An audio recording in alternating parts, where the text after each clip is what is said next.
Hey, welcome back. Thanks so much for joining us this morning. We have Will Meyer with us, and last week he pretty much put out the clippers and just slashed through every single movie in the box office. We gotta hope this week can be better. Despicable Me 3, that's a popular franchise. Yeah, I mean, extremely popular. Actually, Minions, I didn't know this till yesterday. Minions is the 13th highest grossing movie of all time. Wow. So it's crazy. Yeah, they're really successful. People love them.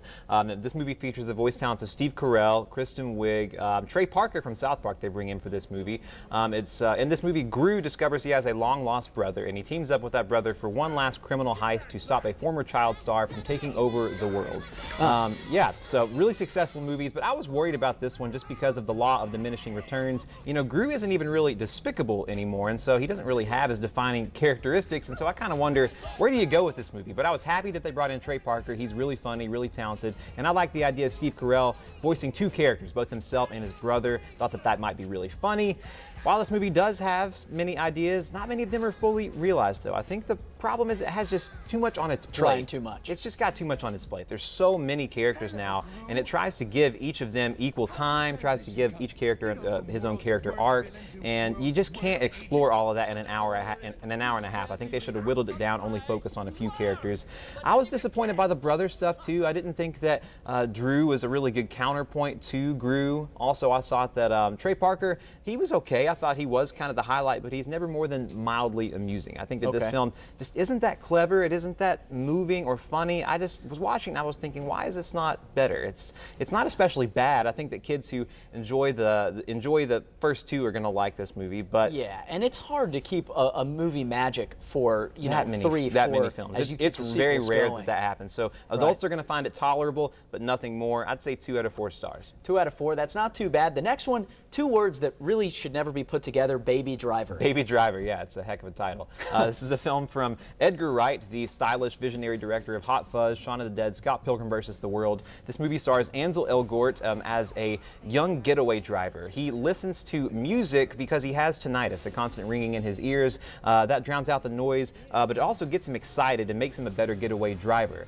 He meets this young lady and decides to get out of this life of crime, but complications arise. Edgar Wright has never made a bad movie before, and I'm happy to say that he did not start with this one. He continues the hot streak. This is a film that is wildly inventive. I say that because this is not only an action movie, it's kind of a musical. So almost everything that happens in this movie is set to the beat of the music that Baby is listening to. So that means that elevator door opening, that means the sound of an iPhone texting, car doors opening and closing. It's all set to the beat of his music. That's something you're not used to seeing in a No, movie. and it's so cool, and it makes for a really, really fun movie to watch. I can't imagine how difficult it was to film all of that, to choreograph it, though. And the same goes for these car chase scenes. I mean, look at that. It's just stunning. It's all practical effects. There's no CGI, green screen here. I mean, this is all real stuff, and you can just tell the craft and the care that was put into it because it's just so entertaining. Kind of got lost in the video there. Yeah, just it's awesome. It was probably the most fun I've had watching a movie all summer. I think it has a great sense of humor, too.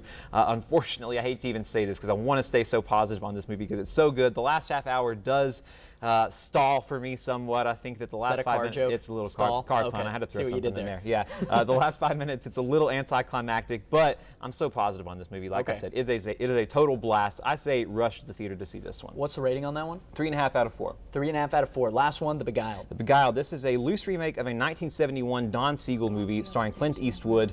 This film stars Nicole Kidman, Colin Farrell, Elle Fanning, and Kirsten Dunst. It's about it's set during the Civil War. It's about a Union soldier who's wounded. He's taken in by these women at an all-girls boarding school, and once he gets there, all these tensions and rivalries come to the surface, and some wild stuff happens. I watched the original this week, and it is totally bananas. Sofia Coppola, the director of this one, is much more understated, so I was interested to see what she would bring to it, and I think she has an interesting take on it. She switches the perspective from the man to the women. Also, in this movie, you don't know whether or not Colin Farrell is good or bad for most of the film, and that makes it really suspenseful, much more interesting. I think that the film is well acted. It's gorgeous to look at. Ultimately, it lacks a little bit of the bite of the original. That first one, I got done watching it and I was just like, this movie is just nuts and it's really wild. I wish this film had gone off the rails somewhat to make it a little more exciting, but it's still a really good movie. I thought it was just really, really solid. I'd say 3 out of 4 stars.